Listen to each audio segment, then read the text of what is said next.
President Donald Trump's personal attorney Rudy Giuliani confirmed Thursday that the State Department assisted his efforts to press the Ukrainian government to probe two prominent Democratic opponents of the president, a former Vice President Joe Biden and the Democratic National Committee.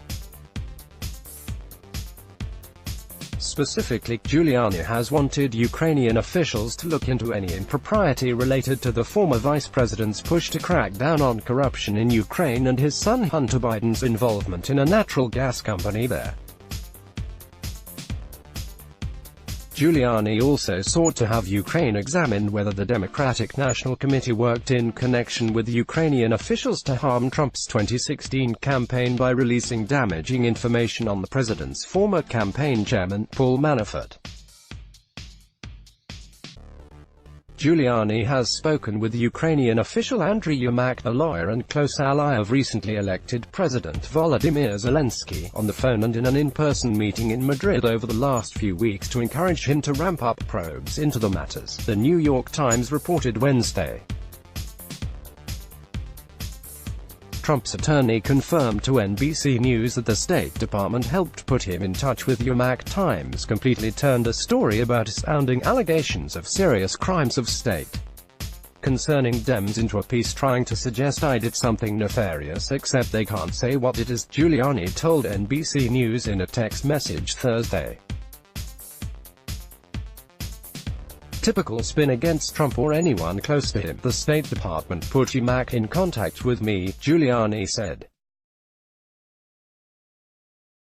Not other way around, and I told him they should not be cowed out of fully investigating serious possible crimes like bribery, extortion, fraud, money laundering and illegal interference in 2016 election. That's it, the former New York City mayor and federal prosecutor said. Reported all to state, Giuliani declined to say whether he spoke with Trump about any recent developments in his Ukrainian venture.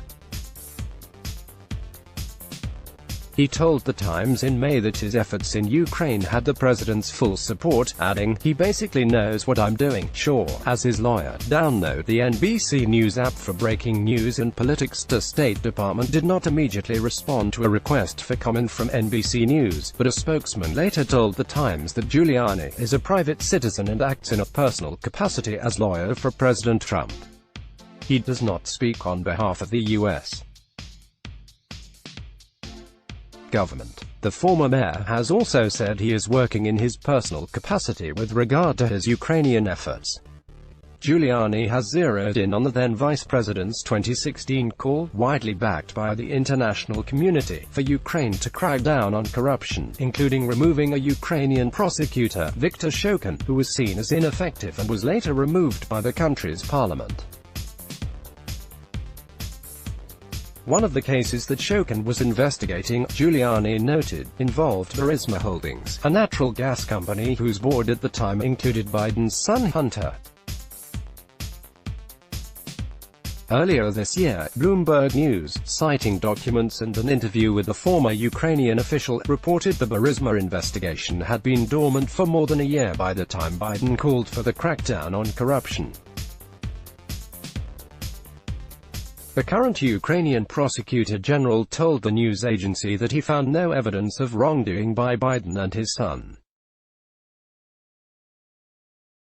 PolitiFact, meanwhile, reported that it found no evidence to support the idea that Joe Biden advocated with his son's interests in mind. Biden's campaign declined to comment for this story. Hunter Biden, who stepped down from Burisma's board this year, previously told The Times, "At no time have I discussed with my father the company's business, or my board service." Giuliani and other allies of the president have also sought to paint a picture of collusion between the DNC and Ukraine in 2016, particularly as it relates to the release of information about Manafort, who is now serving a 7.5-year sentence in federal prison for undisclosed lobbying work in Ukraine, as well as tax and bank fraud. The DNC has repeatedly denied working with the Ukrainian government to obtain dirt on Manafort. The incriminating Ukrainian information about Manafort that emerged during the campaign, a ledger showing $12.7 million in unreported payments from a Russia-backed Ukrainian political party, was released by a Ukrainian law enforcement agency. Both the DNC and The Times did not immediately respond to requests for comment from NBC News.